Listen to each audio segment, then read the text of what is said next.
Hello. Thank you so much for joining me today. We're going over one of my favorite subjects today, the NHS. Just universal healthcare in general is a very interesting subject to me as an American. It's obviously probably where America is most at odds with the rest of the world in terms of like a social safety net type of thing. And so it's super interesting to hear people's experience with it and stuff. I would love to try out the world's healthcare systems, although that would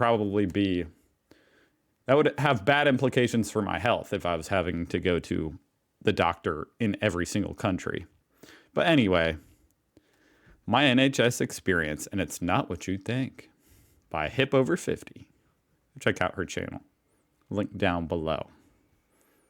I'm always just curious to hear people's experience. Let's see. Hip Over 50. Thank you. So with Hip Over 50. Thank you for watching. I'm going to talk to you today about a little experience I had with the NHS. In fact, my overall impressions of the NHS. All right. So I've done another video about She sounds American. How US and UK healthcare compare, and this is kind of a follow-up. I just thought maybe my US viewers might be curious to know, and my UK viewers might also be a little curious as to my experience. So I'm Tessa with Hip Over 50, basically telling you about my journey here, moving from the US to the UK. I lived in the US all my life, and I've moved back to the UK where I was born. So, on with the show. Okay. I went in to see the doctor yesterday. Actually, first of all, you have to get an appointment on the day. So, you can't schedule appointments ahead of time in my area. So, I call in the morning. What? You can't schedule appointments ahead of time? I'm sorry, what does that mean? Doctor yesterday. Actually, I'm just making sure I heard that right. First of all, you have to get an appointment on the day. So you can't schedule appointments ahead. I don't get it. Why? Is that to make sure the system doesn't get clogged up with too many people scheduling appointments, It's like, I guess it's a way of shortening the wait times in a way. Interesting. That is sure interesting. Okay. It's kind of the opposite here in America. You can try to schedule an appointment for that day, but your doctor might be booked, so it might have to be the next day or the next day, But you can always go to urgent care and see a doctor that day. Of time in my area. So I call in the morning, I get put into a phone queue. About an hour and a half later, I get a call from the receptionist saying, "What's your deal? What's your problem?" I explained it to her. She said, "Okay, let me set you up with a phone call with the doctor this morning." Kind of waited. A phone call with the doctor. Around Never heard of such a thing. Again, what's the point of that? 12:30, I get a call from the doctor who is on call, and talked to her about what my issue was, what my concerns were. It brings a new definition to on call. Now I'm wondering, is that what that phrase originally meant? Here in America, being on call means your employer can call you at any time to bring you in, if they need help. Not that you're going to get a call from like a patient. Not that I know of, at least. What we should do to follow up. Her about what my issue was, what my concerns were, what we should do to follow up. And I don't think I've ever spoke to a doctor on the phone. She said, "Oh, okay. Well, it sounds like you need this test. So would 10 to 3 this afternoon be convenient for you? I see there's an opening then." I said, "Sure." And she said, "And once you have the test, the operator will print it out, and then you can have an appointment scheduled with the GP to discuss it. Is that okay?" I said, "Sure. That's great." So, boom, bam, boom. At 10 to 3. That sounds pretty good. Considering the most common criticism of universal healthcare is the wait times. So, okay, the hour and a half phone call. Wow, that's a long time to be in a phone. I guess she said they called her back, though. So maybe it's one of those things where you call, then you can hang up, and they'll call you back when it's your turn. That's not bad. Anyway. But hey, she's seeing a doctor that day, so that's a win.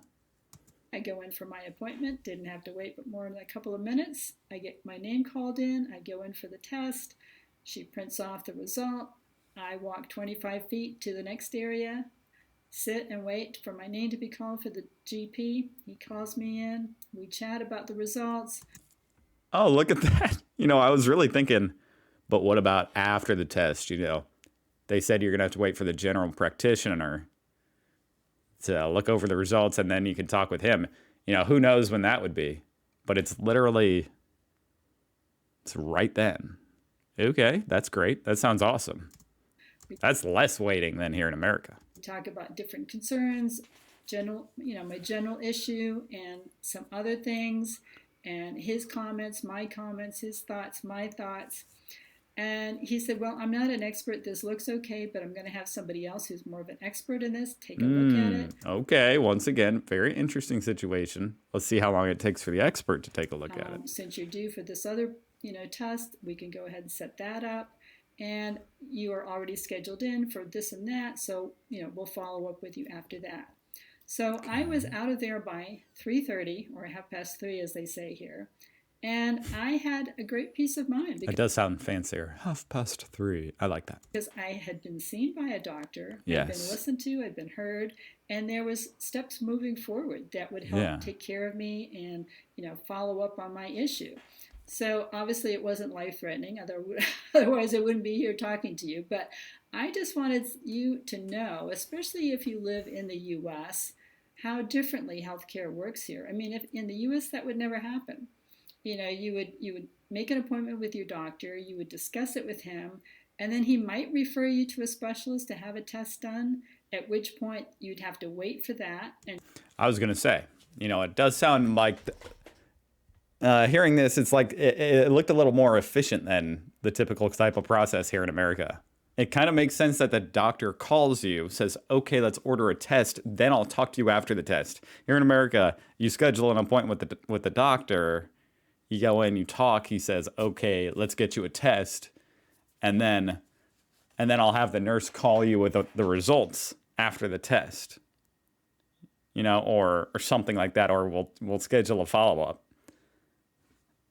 It makes more sense that you get the test before the appointment, and then you can talk about the results, the important thing.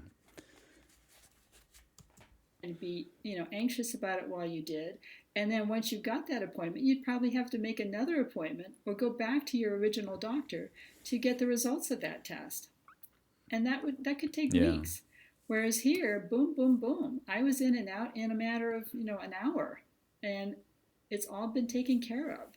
So, yes, the healthcare here is pretty awesome. It's a pretty great reason to be here. And I think if you've lived here all your life and you take it for granted, well, you shouldn't, because it's pretty special. It may not be interesting, and she's saying that about the NHS, which, of course, is notoriously, somewhat notorious about, people complain about it. Kind of like she's alluding to there. There you go. She says it right here. Because the healthcare here in the UK so often gets a bad rap. Sorry. Run perfectly. It may not be as good as it used to be. I don't know. I have not been living here. How good did it used to be? Damn. My life. But I think it's run pretty well. It gets the job done. When I've really needed to see somebody, I always get an appointment. I always get heard. You never feel like you're left out. What a relief it would be also just going through this whole process knowing it's not going to bankrupt you. It's crazy. And yes, there's doctors and nurses strikes. Yes, you've seen, I've heard of lots of waiting times and people not being able to get in, but that has not been my experience. So I do think, it's a good idea to share positive experiences. I wonder, is it a lot worse when you're in London, or is it better in London because there's a lot of doctors? Or in another big city, you know what I mean? Like if you're in the big city, maybe out in a small town. I mean, here in America, if you live in a small town, you could usually go to the emergency room and there's like 2 people there. The wait times are short here in a small town here in America, whether it's the urgent care, the post office. Yeah. Anyway, very interesting. I love to hear these type of anecdotal experiences. because anecdotal is reality. Someone said that once, and I agree. Thank you so much for watching. I'll see you guys tomorrow. Shout out to Hip Over 50. I like that name. Staying hip over 50. Check out our channel link down below. Bye, guys.